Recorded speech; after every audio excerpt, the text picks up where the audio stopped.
मैं माननीय अध्यक्ष जी से निवेदन करूंगा आज की अपनी वीसी हम शुरू करें और उनसे विनम्रता से मैं आग्रह करूंगा कि एक कृषि पर बिल आया है, उसकी एक जानकारी भी कार्यकर्ताओं को प्राप्त हो जाए और उसके बाद ये सूचनात्मक विषय रहेगा, उसको चलाएं।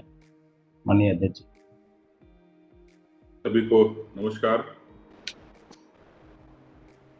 आप सब लोग वैसे तो पार्टी की निरंतर गतिविधियों से लगातार अपडेट हैं और अभी मंशा ये थी कि मंडल अध्यक्षों तक कल के कार्यक्रम की व्यवस्थित जानकारी और भविष्य के जो कार्यक्रम है उसकी चर्चा ठीक से हो जाती, लेकिन मुझे लगता है कि अभी थोड़ा और इसमें प्रबोधन की, प्रशिक्षण की जरूरत है और धीरे धीरे लोग अब इसके आदी होते जा रहे हैं। मैं चाहूंगा कि हमारे जो संभाग के प्रभारी हैं वो अपने जिलों में, मंडलों तक इस बात को ठीक से कम्युनिकेट कर लें। सेवा सप्ताह के कार्यक्रम, आत्मनिर्भर भारत के कार्यक्रम और जो संगठनात्मक गतिविधियां हमारी चलेंगी उन सब की चर्चा ठीक से विस्तार से हो जाए। मैं संक्षेप में चर्चा करूंगा आप लोगों के बीच में कि बहुत तात्कालिक रूप से कई मुद्दे ऐसे आते हैं कि जिन मुद्दों पर कई बार हम लोग जब उसको ठीक से पकड़ नहीं पाते हैं तो हम भी उसको पढ़ नहीं पाते हैं और हमारी तरफ से तत्काल प्रतिक्रिया जाती नहीं। वैसे तो जो मैंने निवेदन किया परसों भी कि एक तो माननीय जेपी नड्डा जी की प्रेस कॉन्फ्रेंस थी और एक नरेंद्र सिंह तोमर जी का और संसद में भाषण था।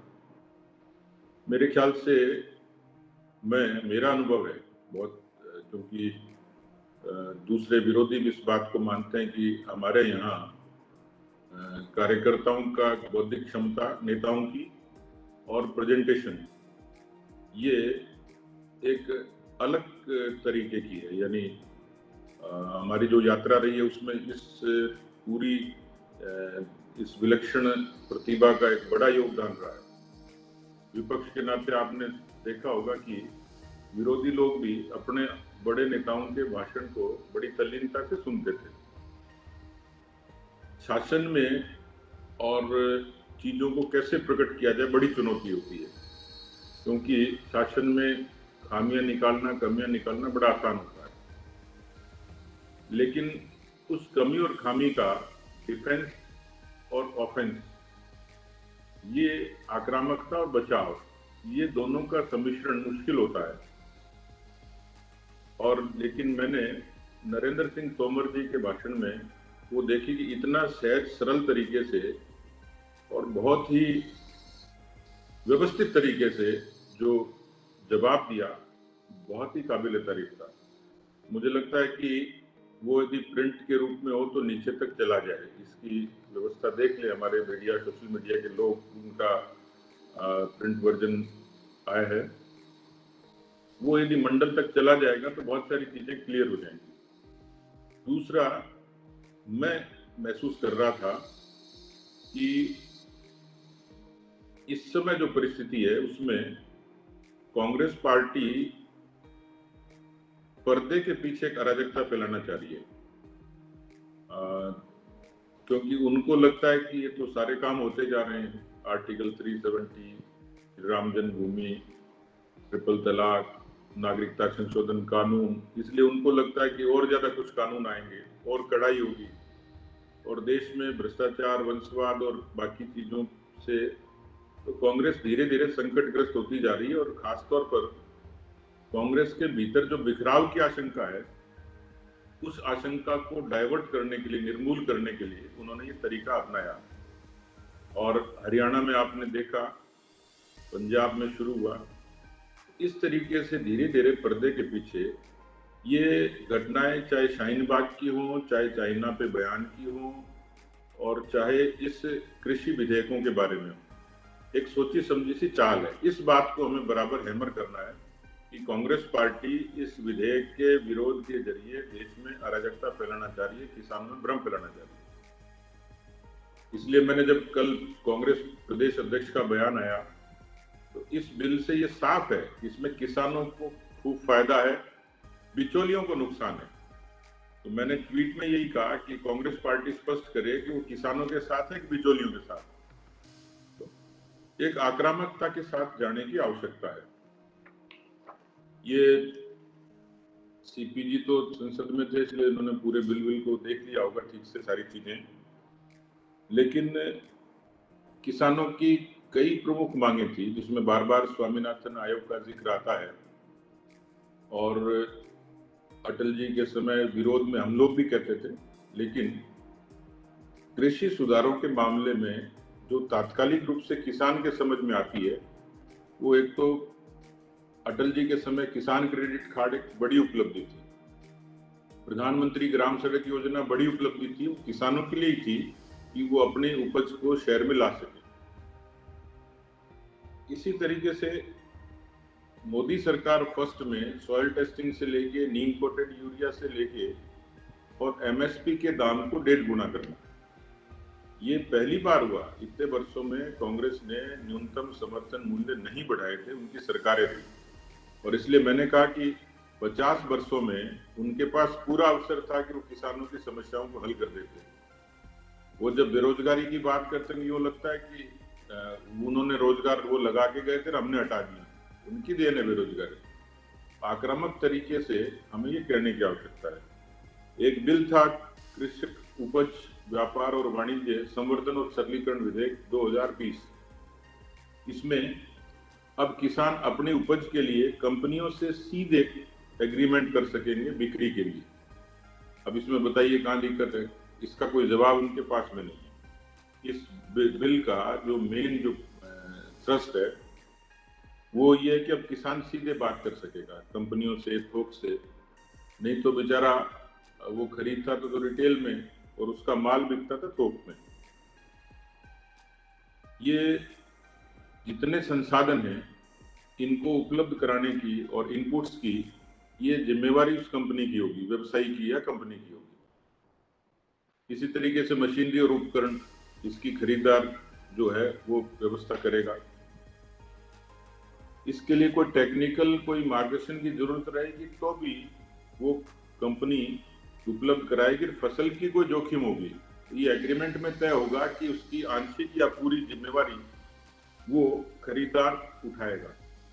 यानी खेत में जब फसल बोई जाएगी, बोने से पहले से लेके और फसल को ले जाने तक ये सारी लायबिलिटी उस खरीदार की होगी, जोखिम की भी, गाइडेंस की भी, उपकरण की भी।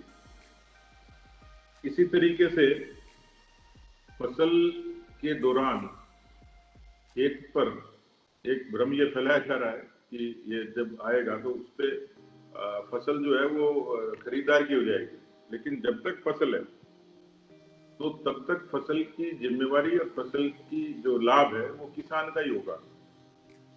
और इसी तरीके से इसमें कुछ से छूट भी दी गई है।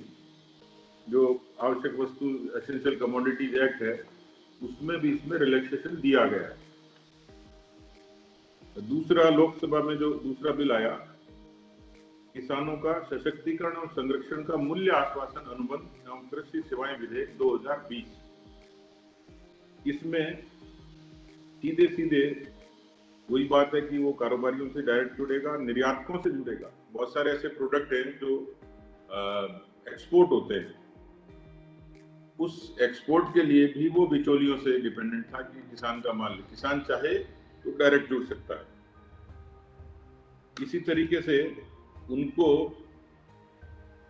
जो तकनीकी और बाकी चीजें मिलेंगी तो उनकी लागत में कमी आएगी, किसान की फसल की लागत में, क्योंकि उसको सपोर्ट मिलेगा, अभी तक उसको नहीं था।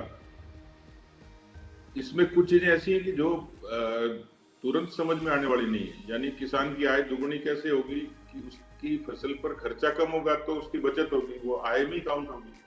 इसलिए हमारे यहाँ जो पारंपरिक खेती होती थी उसमें उसको कोई तकनीकी सपोर्ट नहीं था। नहीं तो यहाँ खेती के बारे में एक धारणा अपने यहाँ है कि बीज लाओ, बो, काटो और बेचो, इसके अलावा किसान के पास में दूसरा कोई मार्गदर्शन ही नहीं था कि वो क्या करे। इसलिए और ये सब होते होते यदि एक्सपोर्ट होगा तो वो वैश्विक बाजार में एक तरीके से कंपटीशन में आएगा, बिचौलियों की भूमिका कम होगी और उसको फसल का उपज ठीक, पैसा ठीक मिलेगा। इसी तरीके से जो यहाँ पर एक चर्चा ज्यादा थी कि किसान अपने प्रोडक्ट को, और जो मंडी के बारे में कहा जा रहा है कि मंडियां में किसान उपज नहीं लेके आएगा तो किस तरीके से बाहर कहीं बेच सकेगा, जबकि ये तो खुद के कांग्रेस ने अपने मैनिफेस्टो में कहा है। का जो एक मैंने ट्वीट भी किया है और केंद्र से भी अपने को उसकी कॉपी मिली थी, तो इन्होंने कांग्रेस के अपने 2019 के घोषणा पत्र के 11 और 21 में ये साफ लिखा था कि Congress will repeal the agricultural produce market committees act and make trade in agricultural produce including exports and interstate trade free from all restrictions. अंतर्राज्यीय व्यापार यानी अपनी प्रोडक्ट को किसान किसी स्पेसिफिक मंडी की बजाय कहीं बेच सकेगा जहां उसका उपज का दाम ज्यादा मिलेगा। अभी इसमें कांग्रेस ये काउंटर कर रही है कि ये सहकारी संघवाद के खिलाफ है, क्योंकि मंडी के अंदर जो माल आता था उससे जो टैक्स मिलता था उससे स्टेट की रेवेन्यू जनरेट होती। अब ये तय करना पड़ेगा कि स्टेट की रेवेन्यू ज्यादा जरूरी है, किसान को फायदा जरूरी है। दूसरा, इसमें अप्रत्यक्ष रूप से मान लीजिए किसान की मूंगफली गुजरात में अच्छे दाम पे बिकती है, उसको वो पैसा लेके राजस्थान में आता है, उस पैसे को राजस्थान में इन्वेस्ट करेगा तो कहीं ना कहीं वो मनी फ्लो स्टेट में काम आता ही है। इन्होंने इसको कहा है कि, लेकिन मुझे लग रहा है कि पंजाब और हरियाणा में जो आड़तीये जो हैं वो किसान की इन चीजों को रेगुलेट करते थे। यानी जो उधर के लोग अच्छे से जानते हैं कि आड़तिया एक किस्म से किसान की लाइफ लाइन था। वो फसल पटक देता था, मकान से लेके, शादी से लेके, ट्रैक्टर से लेके, पशु खरीदने तक, शादी रिश्ता तय करने का काम भी आड़तिया करता था। यानी इतनी दखल थी बिचौलियों की। इसलिए ये नुकसान किसी को होगा तो उनको होगा। हालांकि इसमें उनका अपना व्यापार बदस्तूर चलेगा, क्योंकि ऐसा नहीं है कि सारे ही किसान कहीं चले जाएंगे, सारे ही किसान फसल मंडी में नहीं लाएंगे, मंडी की व्यवस्था यथावत रहेगी। एक इसमें ये दोनों चीजें जो मैंने कहा। दूसरा, जो एसेंशियल कमोडिटीज एक्ट है 1955 का, उसमें कांग्रेस ने कहा है कि Congress promises to replace the act by an enabling law that can be evoked only in the case of emergencies. इसके लिए उन्होंने खुद ने कहा है आवश्यक वस्तु अधिनियम के लिए। तो इसलिए कांग्रेस पार्टी खुद कटघरे में है। दूसरा, एक भ्रम फैलाया जा रहा है कि जो खासतौर पर हरियाणा में जो मूवमेंट हुआ, उस हरियाणा के मूवमेंट में ये कहा गया कि जो न्यूनतम समर्थन मूल्य है वो खत्म करेंगे।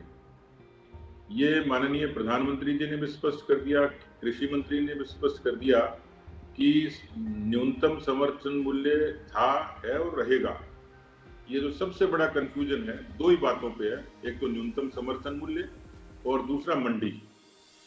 तो मंडी के बारे में तो साफ है कि मंडियां यथावत रहेंगी, मंडियों की जो बाकी चीजें यथावत रहेंगी, लेकिन इतना जरूर है किसान को एक बड़ी सहूलियत है कि अपनी उपज को अधिक कीमत के लिए प्रत्यक्ष तौर पर वो बिना किसी बिचौलिए के अपना एग्रीमेंट कर सकता है, फसल को बोने से लेके, काटने से लेके बेचने तक का।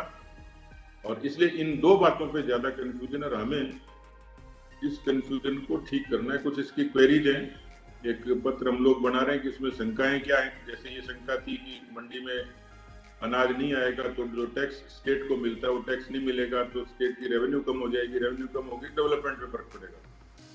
इस तरीके की बातें की जा रही, लेकिन इसकी पृष्ठभूमि में बेसिकली है वही कि जो आड़तीय या बिचौलिए किस्म के लोग हैं उनको दिक्कत, आड़तियों को भी नहीं, बिचौलियों को ज्यादा दिक्कत है, जो किसान की फसल को औने पौने में खरीद के और उसको 4 गुना दाम में बेचते थे।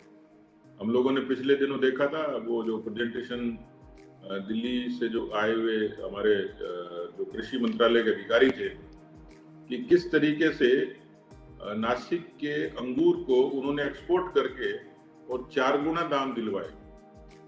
ये हमारे यहाँ भी है, बलोतरा की इधर अनार होता है जिसकी बड़ी डिमांड है, वो डायरेक्ट एक्सपोर्ट होता है।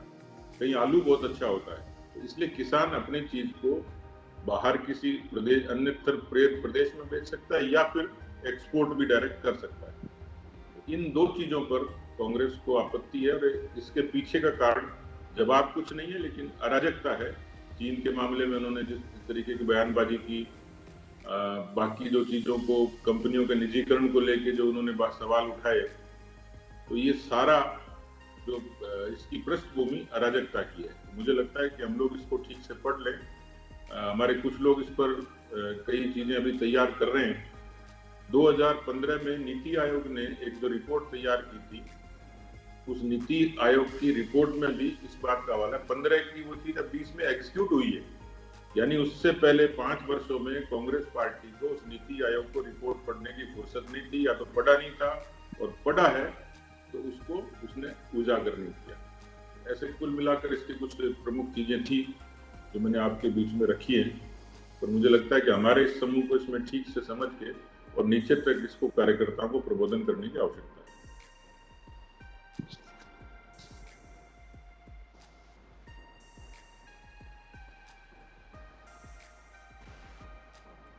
इसमें भी अध्यक्ष जी ये भी इसमें स्पष्ट कहा है कि आड़तिया भी वो एग्रीमेंट कर सकते हैं किसान की फसल का, उसमें ये कहीं नहीं है, क्योंकि ये तो आड़तियाओं को भ्रमित किया जा रहा है। बाकी वो भी किसान से सीधे एग्रीमेंट करते हैं, और अगर जब वो फसल का पैसा देंगे पूरा किसान को मिलेगा तो उनको भी उसका फायदा होगा। तो इसमें ऐसा नहीं है, ये तो पंजाब और हरियाणा में इनको भ्रमित किया जा रहा है, क्योंकि जो आपने कहा ये सही बात है कि वहां का आड़तिया इतना वो हो गया है कि उस पर लोग किसान निर्भर होने लग गए हैं, तो इसलिए वो पूरी तरह से ये भ्रमित कर रहा है। वो एपीएमसी एक्ट में पहले से पंजीकृत है। ठीक है, ठीक है भाई साहब, धन्यवाद। सभी को नमस्कार। एक बार हेमराज जी, मैं हिरेन जी आपस में चर्चा करके सेवा सप्ताह की टीम के साथ बातचीत करके इसको चौकआउट करके आप लोगों तक व्हाट्सएप करते हैं फिर जैसा। ठीक,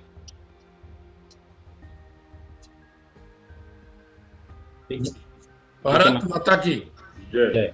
भारत माता की भारत माता की धन्यवाद। माता की जय।